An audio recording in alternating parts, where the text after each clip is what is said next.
La belle histoire du complexe d'Oedipe.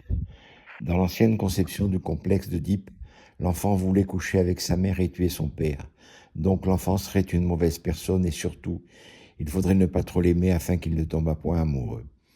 Dans la nouvelle conception du complexe d'Oedipe, l'enfant est le contraire d'une mauvaise personne et c'est parce qu'il n'a pas su être aimé de ses parents qu'il s'en est jugé coupable et ne valant pas. Quant à Oedipe, son nom signifie en grec pied gonflé. En effet, son père, le roi de Thèbes, lui cloua les pieds dans une boîte en bois avant de l'abandonner dans la montagne. Il se comporta ainsi parce que l'oracle lui avait prédit qu'il aurait un garçon qui le tuerait et coucherait avec sa femme. Mais un berger dépendant du royaume de Corinthe le récupéra et le donna au couple royal, puisque celui-ci ne pouvait avoir d'enfant. C'étaient Périboé et Polybos.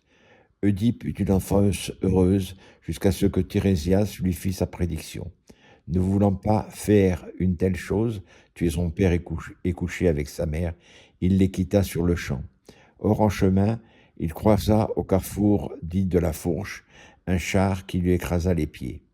Il y eut une dispute avec le chauffeur, et Oedipe tua ce chauffeur de l'attelage qui s'emballa, et le propriétaire fut entraîné dans cette chute et en mourut.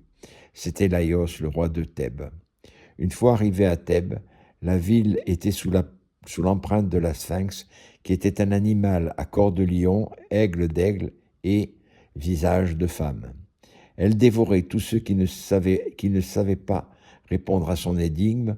Quel est l'animal qui est à 2 pattes, à 3 pattes et à 4 pattes, et qui est d'autant plus faible qu'il a le plus de pattes?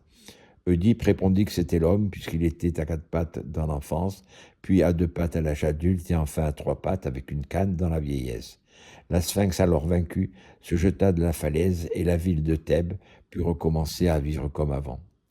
Comme entre-temps la reine était devenue veuve, et puisqu'Oedipe avait libéré la ville, ils se marièrent et eurent 2 enfants, Éthéocle et Polynice.